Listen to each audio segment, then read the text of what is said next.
Oh man, ladies and gentlemen, welcome to another episode of the world renowned Amsterdam Talk. This is season 3, episode 11. Episode 11. And I'm trying to get myself situated, so bear with me for a second, people. After I get myself situated, then we can move along what I want to do for the show as soon as I get myself situated. All right, here we go. Now I'm situated. Okay, ladies and gentlemen, welcome to Amsterdam Talk Season 3, Episode 1111. And tonight, I'm waiting on my guest right now. We're going to have social worker Miss B. Coleman from San Francisco. She's going to be talking about mental health awareness. I'm going to talk about self-care, grief, depression, anxiety, all of that we're going to talk about tonight in tonight's show. So as we speak on that, as I normally do at the end of the show, I'm going to go at the beginning of the show today.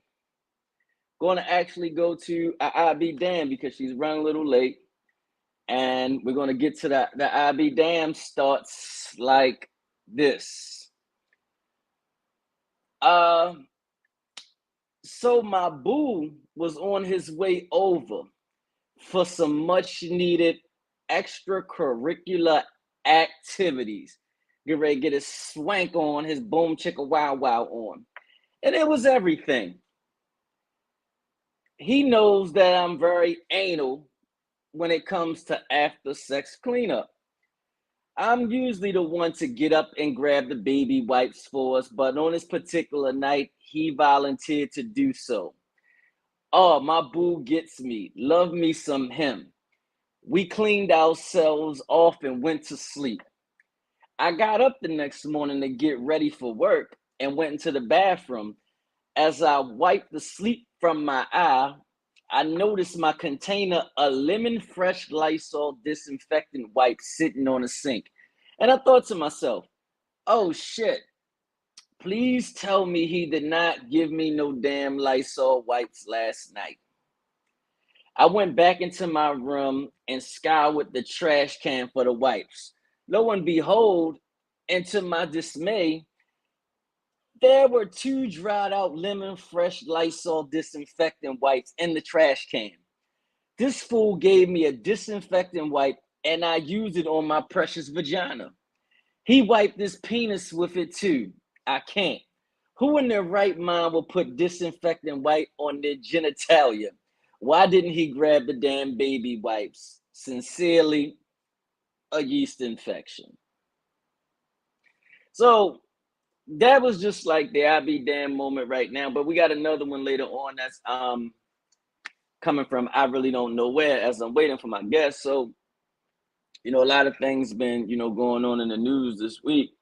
But if you didn't catch last week's show, it was a trip. I had Wheeler Fresh on, Ronetta on, and we did our annual Halloween show. That was part 2 from last year's Halloween show. The only difference from this Halloween show to last year's Halloween show was that there were like movie clips of some of your faves in it. Like today, I mean, you could see my fave. I actually have him on, which I should have had it on last week, but I didn't. But we're waiting on our guests, and once our guests get here, we're gonna get the show started as far as about mental health and mental health awareness and everything about that. Since we are in November, it's Mental Health Month, we're going to do it right and make sure everything is out of sight and out of mind. But on another on another note, before we get into this, the DM, my DM, my inbox is always open for those who want to have a topic for a show, that you might want to be a guest on or you might want us to cover. I have no problem with covering those measures for you. So if you need to do that, you can actually DM or inbox me or text me, whatever. Or if you have none of those measures, you can always go to you can always come here to YouTube, to the HBCU Lounge Network, and actually find out. I mean, sign up and see what's going on. So she should be blasting it any minute right now. So, this is going to be one of those rather touching shows because it's going to be something that probably everybody's been through or knows somebody that's going through right now. Um, that's the crazy part. If I ever had to sit here and do a whole hour talking to myself, it would just be crazy. But as always, I always have another I be damn if y'all want one until she get here, which I think I'm just gonna do one anyway because I'm running out of stuff to say until she gets here. Um, I guess we're gonna go with this one right here. I have them all saved to the hard drive. So anyway, so I was home from college on spring break when I got a phone call from a guy that I've known for a while. He stated that he wanted to see me and asked to come by. I put him on hold because I had to ask my mom first. I was a freshman in college and still lived at home. My mom said it was okay for me to have company. Sweet. I was looking forward to seeing him because I thought it would be refreshing to see a different face since there were no guys of interest at my school. The doorbell rang and I walked over to the door with some serious pep in my step. I was excited. That excitement quickly disappeared because when I finally set eyes on this guy, he looked a crazy fucking mess. When he and I hung out previously, his hair was neatly braided, but when he came to visit me at home, his hair was all over the damn place, like he had just woken up. A combination of bedhead, electrocution, and Albert Einstein. It was just awful. I spoke to him from the doorway while he stood on the porch and said, "Me, I'm sorry, but you can't come in here with your hair looking like that. My bad. So you're not going to let me in for real?" "No, I'm not. You cannot meet my mom looking like that. Why would you want me to show up at your house with my hair all over my head?" "I'm sorry. I thought this guy was going to turn around and go home. I was wrong." He reached in his pocket and pulled out a scrunchie, a motherfucking scrunchie, and attempted to pull his mangled, mangy hair into a high ponytail of all sorts. What man wears a damn scrunchie? I appreciate his efforts, but all I could do was shake my head and bid him farewell because he looked like a damn fool. I could only imagine my mother's reaction and wanted to save both of us any further embarrassment because I'm certain she would have thrown him out on top of giving me a stern lecture. Well, he showed up with a scrunchie on his head. Where's the guest? I'm not sure where's the guest at. But anyway, how you guys doing out there, TV land? This is uh let me see. Oh no, this is messing up now. Trying to get over to mine. Shoot, don't worry about me. Don't cry for me, Argentina. Now make me start singing out here, man. I see y'all saying y'all all right out there in TV land. Oh shit, somebody up there is doing something again. Um,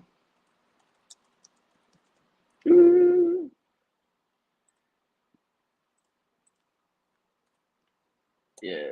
Oh no, I wasn't supposed to do that. Yeah, there we go. Oh, at least y'all talking to me, so that makes it even better until my guest actually gets here. She's actually on her way, I'm guessing. So I'm guessing y'all feeling good. Yeah, I know, feeling fine. I'm guessing. Oh man, I'm gonna give her like 2 more minutes. If she doesn't show, I'm just gonna like reschedule this show to like next week because I know I had y'all ready to listen to mental health things and that nature um to get yourselves together. But in other news, I should say, it's just been a hell of a day. It's, it's a hell of a day. If you on the East Coast, there's like a heat wave going through right now. Cause no way it should be like 80 degrees in November or like 70. Shouldn't be that hot right now. It's like a heat wave going on. Not sure what's going on. It's fucking hot. I'm really not sure. Mm. Do, do, do. Yeah, yeah, yeah. You feel like you need to turn on your air. Yeah, there's no need to turn the heat on right now. And I mean, I feel sorry. I mean, for those who now have central air and have taken their air conditioners out the window, you might want to put them back in. The box fan will not do any help for you right now. So those electric bills are going to keep going up. You know, you got to keep the AC on right now. It's a little hot, little sweltering right now, as the people would say. Well, she didn't say nothing yet. She just looked at it. Can you hear me? Oh, here we go. How you doing? Fine. Yeah, I can hear you. Great, great, great. She froze. I'm I frozen. can I can hear you. Can you see me? Yeah, I can see you. Okay, perfect. All right, that was like the worst 10 minutes of my life trying to talk to people for 10 minutes. But all right, here we go. We got live coming all the way from San Francisco, California. We got Coach Coleman. So tell us about yourself, Coach Coleman, before we get started. All right. So I'm Coach Coleman. I am located in California at the moment. I've been a life coach for over 3 years. I've been a social worker for over 5 years. I've been in this field working with adolescents from elementary all the way to elders who are 90 years old. So I've seen a lot in my time span in general. Mm. All right, so we're gonna talk since it's mental health month. We're just gonna go get straight into the mental health then. So, like, what are some of the signs that people with mental health go through? Like, what are some of the signs? Some of the signs are, let's talk about depression. If Okay. you find yourself not having motivation to do a lot lately, some of the things that you typically love to do that makes you you, and you find yourself sleeping more, and I'm not talking 6 hours, 8 hours, I'm talking you're sleeping to the point where you don't feel motivation to get out of the bed, you don't feel motivation to take a shower, you don't feel motivation to eat, which are things that you normally do to take care of self. It's normally a normal routine, something that we do, but you don't have the motivation to do those simple tasks. You just want to sleep. You just want to lay there. You don't want to be bothered or do anything. You're isolating yourself to a whole nother level of not just wanting to be around people, but you don't even want to care for yourself in that time, in that space. That's one way to identify, or maybe I'm a little depressed, too depressed, should I say. Because we all have those moments of, oh, I'm feeling depressed, I'm feeling sad. But when you're feeling too sad for too long and it's over a month, you want to seek help. That goes for anything. Too much of anything is bad. Too much of anything as far as like what? Too much of sleeping, that's how you identify something's wrong. Too much of anger, we all get mad. We all experience anger. But if you're angry every day, you wake up angry and it's going on for 3 months, 6 months consistently, that's a sign that maybe something is wrong, something's not right. This isn't considered normal. If I'm too happy, too jolly, overly excited, like, those sometimes we get excited and that's good. It's good to be happy, but when you're overly excited for a long period of time, all the time, maybe something is not right, because now maybe you have it bipolar, because when you're bipolar, you're extremely happy and sometimes you're extremely sad, like you go through the motions. So too much of anything is how you can start identifying something is not right. Hold on. So if you overly happy, it could be that you're bipolar because you're overly happy. Not You just ex- necessarily bipolar itself. That's an example, because bipolar, you go through different mood swings. So some people experience, some, not all, some people experience being extremely happy one moment and then the next they're extremely sad. They go through the emotions, and if you find yourself doing that constantly, something isn't right, something is going on. So that's just a sign to start looking at yourself to identify what is it that's triggering this, what causes this, so that we can identify, is that my normal? or is it something wrong? Is it something else? I mean, I guess we all got a little bit of that in us then, because well, I don't want to say that we all perturbed or something of that No, no, nature. and that's the thing. That's why I said it's normal to experience these things, right? But it's not Hmm. normal when you experience it for a long length of time consistently. That's when it becomes abnormal. And becomes abnormal. Okay. All right. So I guess so we touched on bipolar depression. What about individuals with high anxiety? High anxiety, if you find yourself sweaty palms, you start stuttering when you become anxious or in loud, large crowds. It's different for everyone. You can become anxious just by public speaking, just speaking in front of two or three people. Um, Podcasting, everyone can't podcast. Some people get anxiety for that, just overthinking, being overwhelmed, what to say, who will see me, what will they think. You start to get inside of your own head, and that may be your anxiety. Some people are large crowds. Some people have anxiety when driving. It's different for everyone. So the way I like to explain to everyone is to find out your weakness and your strengths. That way you can identify what's normal for you and what's not normal for you.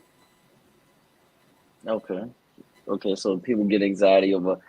So like, what would be like some? Well, I'm guessing I would say besides something that's I don't want to say that, but medically prescribed, not a prescription. What are some things people can do to calm down their anxiety? That's not a pill.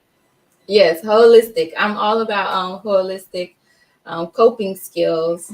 We all do it. We all have coping skills that we do daily. We may not identify it or call it coping skills. For instance, listening to music. If you're feeling a certain way, maybe you might listen to sad music, something or calming music, or some people may listen to gospel music, because why? That put you at ease. Some Hmm. of us may exercise. Why? Because that put us at ease. Some of us are talkers. We like to call our friends or we like to call our family members and we like to talk about what's going on. Everyone has their own coping skill, their own coping mechanism. We may not identify it or use those terms, but that's what Hmm. it's called. We're already coping. Oh, he says he plays video games. Right, right. See? All right. So what about I guess what was I knew it was something else I was going to say. I don't know too many schizophrenics, but I know a few. I don't. Huh? I know a few. I Oh used to work well. in the psych unit, so I came across some of those as well. So what are Um, like this? Well, I guess we can go there. Then what are the symptoms for that? Then? with schizophrenic, Hmm. it's kind of close to different personalities Okay. because maybe with most schizophrenic people, they don't identify when they're switching into that other mindset. Sometimes their tongue may rattle a lot. It's kind Hmm. of like tongue tied. Someone who may have experienced a stroke before, it kind is similar to that, how your tongue may react. You kind of lose control. You actually kind of lose control of yourself for a tad bit.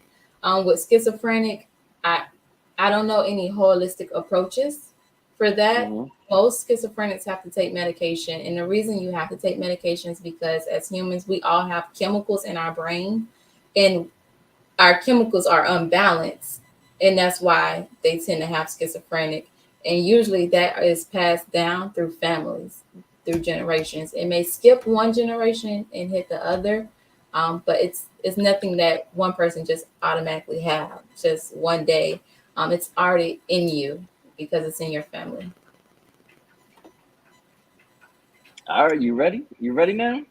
I'm Here ready. we go, because this is one of the biggest things right now that goes on. And it damages a lot of people's mental health. Is I guess it's social media. That you have to be on the up and up to live this world class life, to live in this meta, this fake world, to be approved. So I'm guessing. like what is a social stigma and how does it apply to mental health? Social stigma. I want to say social media itself in general, we all try to, or some of us try to live to standards that is not necessarily reality. It's Hmm. just social media. It's celebrity lives. So that could be a stigma in its own. Okay. So, I mean, as far as that, like, how do you Dress view code. it? The some people try to be that celebrity that they're looking up to, or that's considered their role model, when in reality that's not really who you are. Okay. So you view that, I mean, it's how will we view that mentally and physically, like from a health perspective? From a health from a health perspective, it could be, let me think on that one with celebrities. Okay. Hmm. So, I think I ran over another thing while you weren't on here. I think so, Yeah. like, okay, so I know another symptom that can deal with mental health is grief. Yes. Like how, I mean, we all know the symptoms of grief, but like how do we cope with it? I mean, I guess there's no really way that you can cope with it because everybody's grief is something different. So, With grief, there's different ways. Like you say, everyone there is a way that you can cope with it, but you just have to be patient with yourself and take your time. Don't rush it, because some people want to just hurry up and get through the grief, or think they can't speak on it. But no, it's okay to actually share your emotions. You may be angry, you may be sad. You may have to let those tears out. You don't have to always hold things in or hold it, think it. You have to carry all of that weight. Um, the first stage is denial. There's 5 different stages that you go through with grief. There's denial. There's you start bargaining with yourself. Could I have done something different? Should I have did that? Should I have said something? Oh, is it my fault or is it their fault? You start bargaining with yourself, and then it comes a stage where then you become at ease, more at ease, to start realizing like, okay, this is what happened.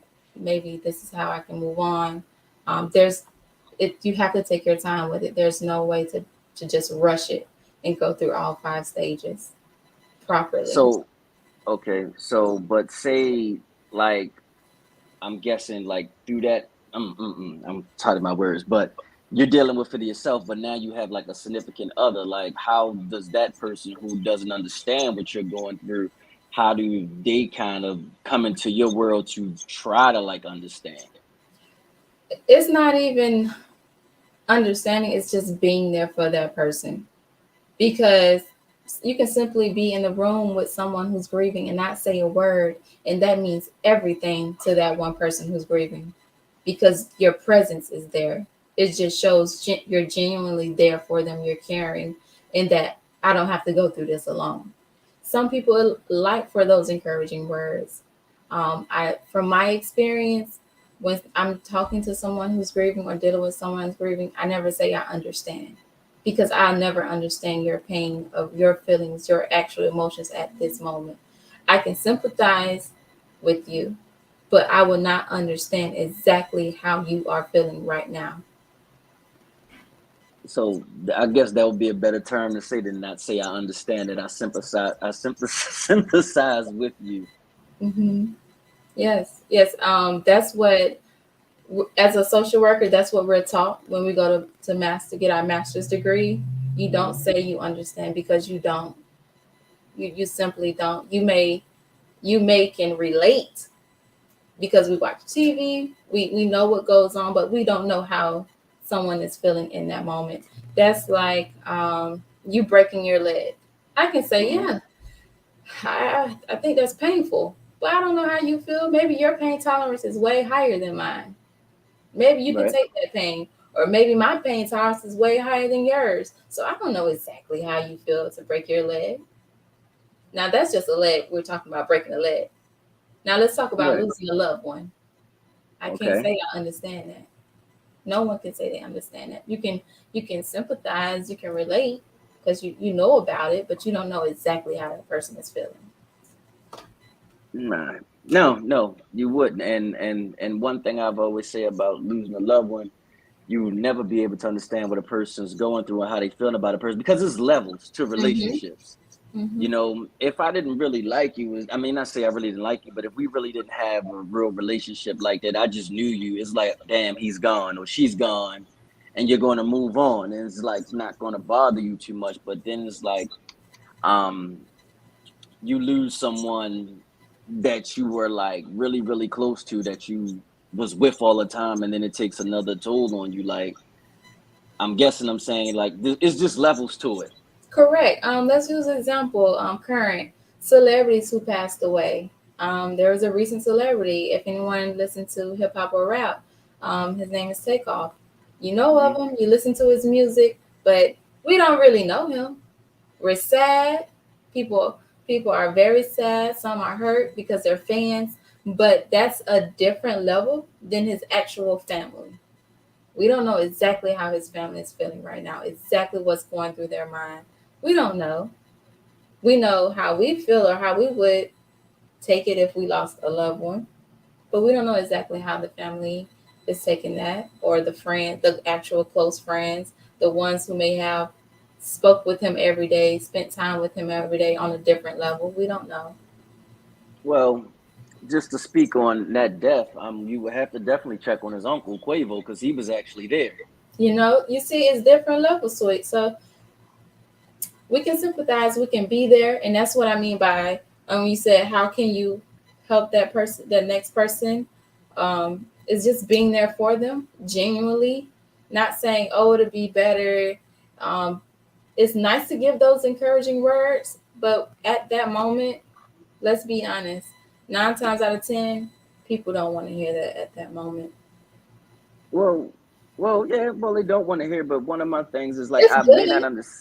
Yeah, I may not understand, but I always looked at it as my grandma always told me: keep their name alive, keep their legacy alive. And I mean, just to give a prime example, my aunt passed away when I was 28, and I was just down for that whole day. And she said to me, like, your aunts really wasn't like a down person like that. She would want you to go party because it was actually we buried her on my birthday. Mm-hmm. So they were like, she would want you to celebrate your 28th birthday, go party, and which I wound up going to do Mm-hmm. because she was like, that's how if your aunt was here, you know what y'all be doing, y'all be partying together. So I'm guessing that's just how I look at it. And one of the things that goes down in Louisiana is they cry at birth, but they smile at death. I mean, it's Mm-hmm. vice versa because the fact is, they're trying to keep that person's name, their legacy alive. So they want to keep on partying and keep on doing the things that they were doing if this person was there. Right. I Somebody, agree. I definitely agree. But like I think someone black, Tony Black, earlier stated, it's just not trying to dictate how someone should grieve. Um, with me, I go with the flow. If you want to cry, let's cry. I let you cry on my shoulder. If you just want someone in your presence, I'll be here to sit in silence. If you want to turn up, all right, let's go turn up. What is different for everyone? What is your way to grieve? Is that question? Some people are angry. Some people are angry. They just go through those 5 stages differently. okay. All right. Well, okay. So we went through those steps right now. So now we can actually get to the fun part now. Because I know when we were talking, you talked about self care. Now I know a lot of people here want to hear about self care. So I guess here we go with self care. Talk about it. Self care. All right. So self care is something as simple as waking up and brushing your teeth. Simple, right? Self Right. care is something as simple as taking a shower. Simple, right? Right. But you got to think, when you're in that depressed stage and you feel overwhelmed and things aren't going your way, sometimes you fall into that, not today. I don't have the strength today. And that's when the self care will keep you motivated, keep you going to at least do the things to care for yourself. Self-care, some people like to go shopping. That makes them feel better. That's them caring for themselves to make sure they look good, smell good. That's them caring for themselves. To me, self-care is taking, I don't care if it's 5 minutes out of the day, out of your time, to just be present in that moment with yourself. That's something that I will promote everyone to do when it comes to self-care. If you're a parent and you have kids that's always around, you feel like you don't have time to yourself, take 5 minutes to just sit there in silence with yourself, tune into yourself, go to your happy space in your head, whether it's the beach, just your bedroom, wherever your happy space is in your head mentally, and just tap into yourself, be in tune with yourself, recognize how you're feeling in that moment, do breathing techniques, and it can be as simple as 5 minutes, and that can be your self-care. So because a lot of people always say I can't find time for self-care, but you can, and it's very important, because how can you care for others if you can't care for yourself first? It's kind of hard. It's pretty difficult. Okay. So, I actually was on one of these Huffington Post things, and I was reading earlier Mhm. about self-care, and it was like some tips that it broke down. It was like, if you struggle with the time, the spending the money, or finding the energy to put yourself first, ask yourself. And they said the first question broke down to three. It said, what negative thoughts about who I am I holding on to it? Bullet point, why have I felt weak? Why do I feel guilty? What memories make me feel small? So I'm guessing the negative thoughts you gotta release and to let go. Yes, I specialize in turning our negative thoughts into positive thoughts, because think about every surrounding you, you have haters, people doubting you, talking about you, saying bad comments. You have enough negativity, right? Enough Hmm. negativity. So why beat yourself up? Why be negative yourself towards yourself when you already have enough of that surrounding you? So let's turn those negative thoughts positive thoughts. Is something that will help with the self-care. Simple things that we some of us already do. We may call it different things. Affirmations, just speaking positive things into your life, into yourself. And some of us may not consider affirmations. We may call it prayer. We pray about good things that we want to happen. We pray when we're going through the bad for good things to come about. There's different ways that we can apply these things, these tools in our lives. Okay.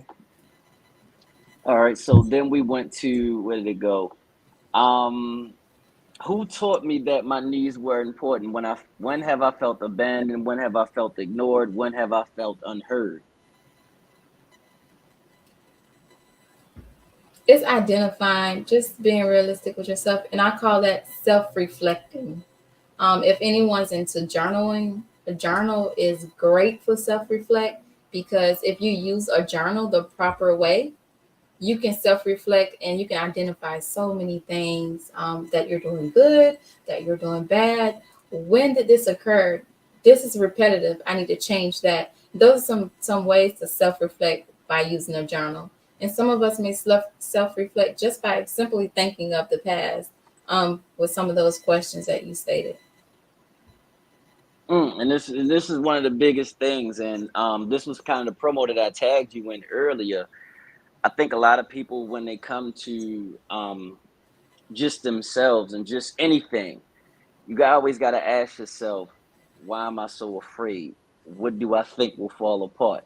And I think one of the biggest things in life, what makes us, if you feel uncomfortable about something, I feel like you're doing something right. Once you start feeling uncomfortable, getting yourself out your comfort zone, because you could take it as it's just as simple as a person just being at a job, and if you stay in that one spot for the average person works before they can retire 30 to 40 years, and you never make a move up as far as whether like you're going to another stage, to a lead, to a supervisor, chief, bid, whatever. I feel like you become complacent and you're afraid of something with moving on. Like, I feel like everybody should put themselves in an uncomfortable position once in their life and see how they rise up. I can agree with that. I can agree with that because you don't know what you know until you know it. So when I say that, Right. it's Oh, she breaking up again, y'all. She broke up. She broke up again. She'll be back. So I guess it's just like, me is always like put yourself in a position to rise up from the ash like the phoenix. Put yourself you're back. Here you go. I'll let you finish your thought. um, what were we saying? Uh I'll let you finish your thought. Go ahead. We were what were we saying again? We were talking about. Making yourself uncomfortable. Oh, I was agreeing with you about making yourself uncomfortable because you don't know what you know until you know it. So if you never put yourself out to experience things, you will never grow because you will never know nothing. You will be consistent in that area and what you're comfortable with, right? So if you Hmm. put yourself in those uncomfortable situations, you get to learn something new because you learn by making mistakes. So don't be afraid to make the mistakes. Someone had to make the previous mistakes in order for us to learn what we know today because it was taught to us, or either you learned it self-learned by making the actual mistake. So that's what it means. I agree with you. That's what it means by being uncomfortable. Uncomfortable means growth. It equals growth. Just think about when you went to third grade, when you went to sixth grade, when you went to high school. Those was all new things. It was uncomfortable. It was something you weren't used to. You didn't know. You learned as you grew, as you went moved forward. If you ever went to college or if you got a new job for the first time, those are all new situations that were uncomfortable in the beginning. Yeah, which is true. I was going to disagree with you from third to sixth grade because I think it's uncomfortable grade level wise. But if you are in the same school, you're familiar with the people. So you're really not uncomfortable. You're just going to another grade and you're going to another grade with your peers. But I feel like when you're going school to school and you the new guy, the new girl, now you're uncomfortable because now you got to come in and you got to try to make friends. Mm-hmm. Everybody's already, let's just go straight to high school. Everybody goes to a new high school. They get out of middle school, they go to a new high school, and everybody's there coming from another school or already at the school, and they already clicked up. So you're like an outcast, and it's like, okay, how do I become involved? Mm-hmm. And normally becoming involved out of that, you normally get, I guess you get bullies, get assholes, you get all type of people in these realms just to try to fit in. Right. And I feel like those 4 years right there, of those 4 years in high school, are going to prepare you for life because people are jerks. You're going to get older and you're going to meet more jerks, but you got to know how to deal with them. So you're going to Right. have a cognition in your brain to say, damn, I dealt with this shit in 11th grade. I'm not paying his ass no attention. Just leave him alone. Yeah. People are assholes. It's not even people. Okay, so I wear many hats. So I was a therapist at a middle school and I was a high school teacher previously as well. And I use those grade levels because of third grade is new because you're taking this major test. Mhm. Kindergarten, first grade, you took tests every Friday, but you ain't take a huge test to determine if you're gonna stay back or not. Pressure, new test, pressure, and then parents. Um, Believe it or not, I've had fifth graders who wanted to commit suicide just because of pressure from their parents. I know that's a strong topic, but it At happens. 10 years, hold on, no, before you go anywhere, at 10 years old, ready to commit suicide at 10, Yeah, I said 10, the same. 11. This I said the same thing. I was, where did you get this from? How much pressure? How much pressure are they putting on you? It's just because he came from a rough childhood, rough neighborhood, and he saw it on YouTube, and he decided to try it. Um, in middle school, some individuals they have this pack. You ever heard of like the pregnancy pack? Well, they had a suicidal pack. So that's why I say, even though they're young and it seems this is a new generation here, it's not like the old generation. So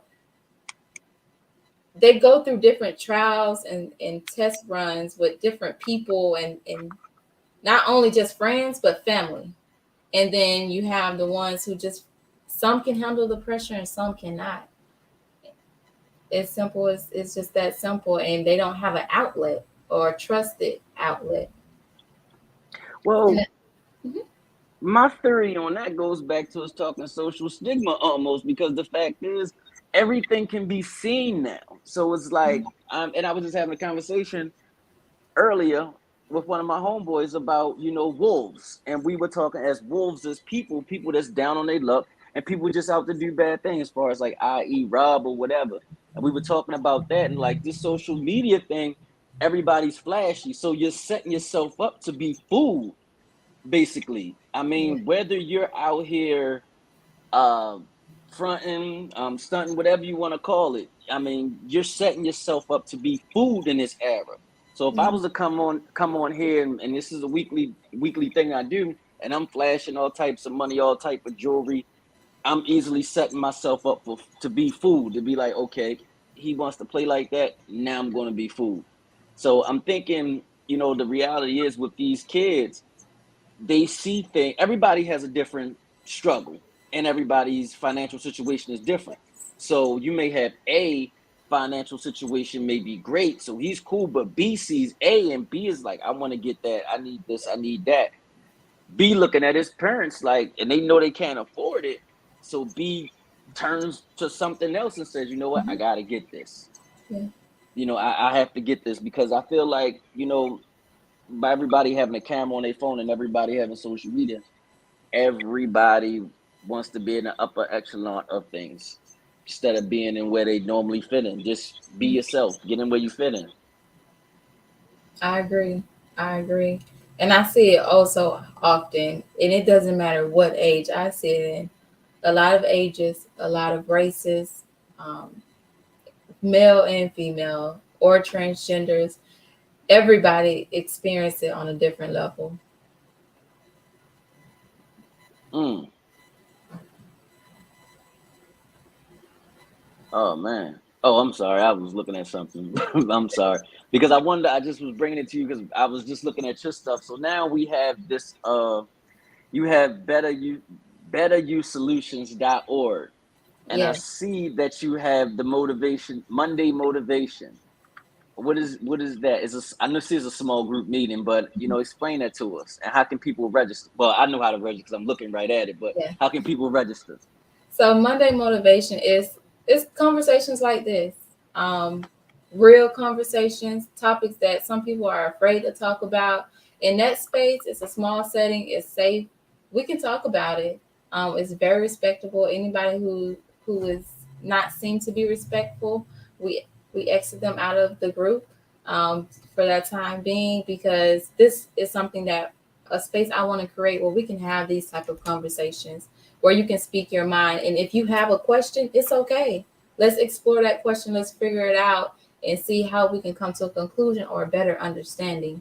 And we may not finish everything in that one section. We may have to wait to the next Monday and just, it can be ongoing. But I do want to say that it is created to be a safe space where we can motivate each other, not just, oh, be that boss and oh, you can get money. No, let's talk about being motivated realistically, real problems that we do face every day. Okay. Well, I think one of the biggest things, and I always live by this, is like motivated is basically around the people that you hang around. Basically, I mean, if everybody's stagnant, you're probably going to be stagnant. But you can use jealousy and envy one or two ways. You can use it to actually hurt someone, or you could use it to be positive, to say, you know what, I can do that as well. Right. Let me motivate myself to do this as well. You motivate me, you do this, you do that. Or you could turn it to just being a hater. Yeah, Um, I completely agree. It goes both ways, hand in hand. That's why when you're, I'm really big on identifying your weakness and your strengths, because when you know yourself, it's hard, it's easy to point out when someone is negative or means you no good, and you can take control of that situation once you identify it. But if you don't know yourself and you can't identify that, You kind of open. You just open an open door for it to go either way, left or right. Okay, yeah, that works as well. So the Monday motivation, whereas though everyone's sitting, they talk, and they can register on betteryouSolutions.org. I feel like every time somebody comes on here, it's not a bad thing. It's always a group. So now you're Monday. Your betteryouSolutions.org. Motivation Mondays is on Monday. Motivation Mondays is Monday. Uh, Herpes. I forgot their whole thing, but they're Thursday. They have a motivational group for people with herpes. I think I got to look at my calendar. There's a bunch of groups, so I can send it out on the Amsterdam page where everybody else can go and look. But back to you. So you have these shops. You have a shop. You have a Her Vibe candle, a self care journal, and a Level Up kit. Yes, with the candle is her vibe, because her actually stands for healing every repression, although Okay. it says her. And with that candle, it's a aromatherapy candle. So it's lavender scent, and with lavender, it's relaxing, calming. Anyone who has problems with sleeping, that aroma should assist that situation. Also, with I have a spray, like a house spray, which is also aromatherapy, which is a lavender scent as well. And we also have the self care journal. So, those of you who are into journaling or want to start using a journal, there's affirmations telling you how to use affirmations, how to get started. There's a budget plan so you can identify how to budget. There's also different daily motivational quotes on every page, for you to have that motivation before you start your day and writing your notes. So you can write notes in that.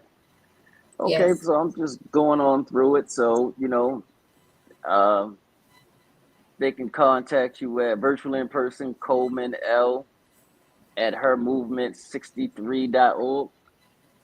They can come contact me there, or they can also contact me at Coleman L at betteryouSolutions.org. I have two businesses. Yeah, somebody or Black Marvel, just do you have any lavender sage? Yes, I do. Is there significance with it being lavender?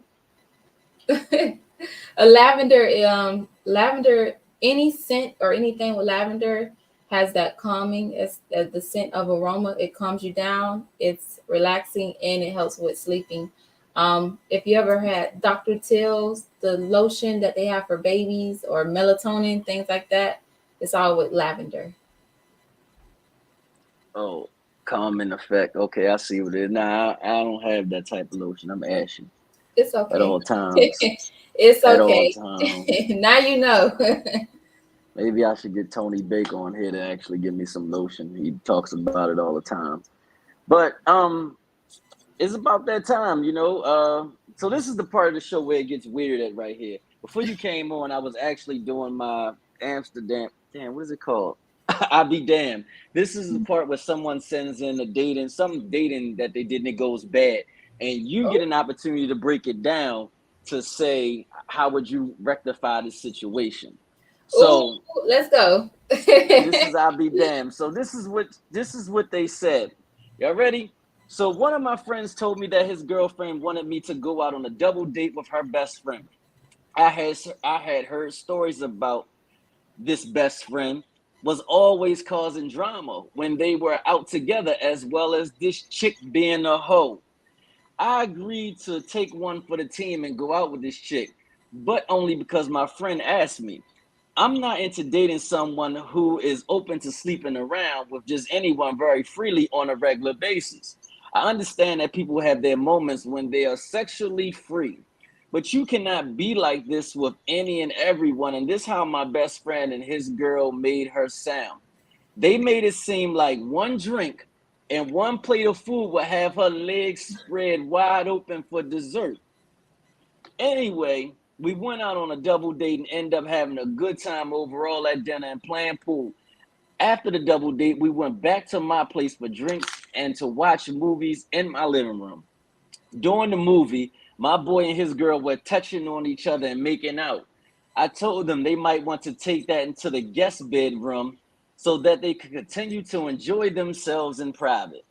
When they left the room, me and girl continued to watch the movie, but we both got tired and fell asleep. I got up to lay down in my bed, even though I did not like this girl in any way and absolutely did not have sex with her. I felt bad that I would be lying on my king size bed and leaving her on the couch to sleep, especially since her best friend was cuddled up in the other bedroom with my boy. Thus, I invited her in my bed. Big mistake. I made sure we were lying on separate sides of my huge bed and that I stayed far away enough from her to make the point that I was not down for any sexual activities. Well, let's just say I woke up to her grinding grinding her vagina on my leg and moaning. I was deep asleep and did not feel her initially grinding on my leg, but that was surely what woke me up. I really thought I was dreaming, but as reality set in, I just looked at her with the what the hell face, told her to stop and she needed to chill. I asked her what was she thinking, and she said that she was horny and did not think I would mind. After this comment, I quickly hopped out of my bed, still hoping that I was dreaming, but I wasn't. Mr. Dry Hump. Okay. So how do you handle that situation? Reverse it. Now there's a guy rubbing his genitalia on your leg. What happens? So I'm going to pick up at that moment right there, rubbing on me. That's what I'm picking up. Okay. I probably would have reacted the same way. Like, what are you doing? Like, what are you doing? I think it's time for you to go. I think it's time for you to go. Obviously, I didn't make this move. I didn't make the move on you. I did all the signs. I went to the side. You was on your side. What made you think you can rub your body on me? I think it's time for you to go. I've been nice too long. Mm. Because Well, should we have the conversation? Because she always, or he, for me, he knew what he was doing. first and foremost, when I look at this story, I had to read it to myself twice. First and foremost, what I think in this story is, first and foremost, if I don't like you, I'm not putting you in my bed first. Or you just slept on that damn couch. You're not coming in my room for what purpose? I agree. That's what I was gonna say if you didn't tell me to start from that point. Oh But well, you can start from the top. oh, from the top, from the top. Okay, so from the top after the movie, bye, see you later, see you tomorrow. That would have been it because I already had the background story, right? Right, So why even build that temptation for her?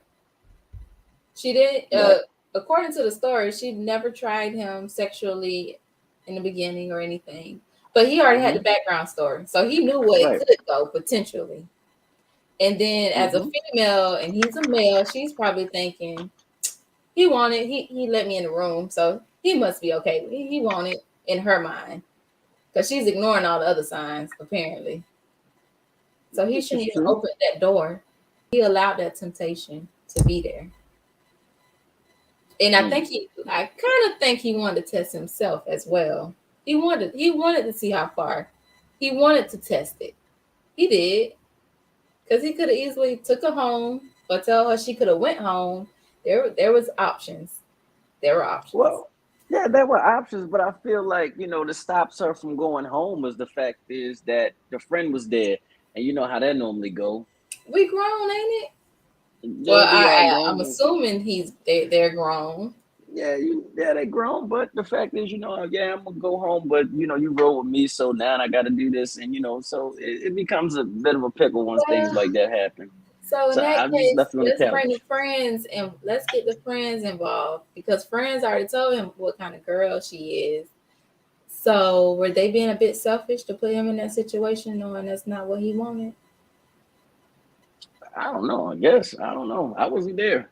I'm just saying, it's a little insensitive of the situation as a friend. Yeah, they knew he wasn't into that. They gave him the warning, or they could have just went home as well. They know they have company. It could have This is it could have true. been played out a bit better. That's all I'm saying. which is true, which is true. But it is now is like time. Yeah, the time. See the time I'm watching. So Mhm. thank you for joining us and letting us know about self-care and mental health awareness. Thank you. So All if right. anybody wanted to talk to you outside of this, I know they're not gonna put their real problems up. They want how can they reach you? Anyone can reach me on the website at betteryouthsolutions.org. And from that website, you have access to the Facebook, Instagram, YouTube channel, and also my personal, well, my business cell phone. You can text that cell phone or call, and you can also email me. All that information is on the website, betteryouthsolutions.org. All right. Well, thank you for coming, Thank you for having me. It's and been a we pleasure. appreciate you. For those that's for oh damn, what am I gonna say? Next week there will not be a show on Wednesday. The show has been moved to Tuesday. The show has been moved to Tuesday, 8 o'clock. And as I promised y'all, that I've been promising y'all for the last 4 weeks, we will have damn, I keep getting brain freeze. We will have our spoken word people finally on Tuesday. They're coming through. They're going to be speaking their truth, their spoken word, poems, all types of literature. Tuesday, 8 o'clock on the HBCUL, network. Tuesday, 8 o'clock. Remember, Tuesday, 8 o'clock, and there'll be another I Be Damn. But if you missed the first I Be Damn today, they were wiping their genitalia off with Lysol wipes. So you can rewind this and listen to that in the beginning if you need to. Yes, Ava, the damn poets will be finally here on Tuesday. So remember, no show on Wednesday, Tuesday, special time at 8 o'clock. So, anything else you want to say, Coach Coleman, before we get out of here? That's it for me. Thanks for showing up. All right. I mean, all guests are welcome back. I'm gonna have like a big show when everybody comes back eventually. I just gotta figure the date. I'm So, here. Just let me know. all right. See y'all next week at 8 p.m. All right, brother, for you, cut it.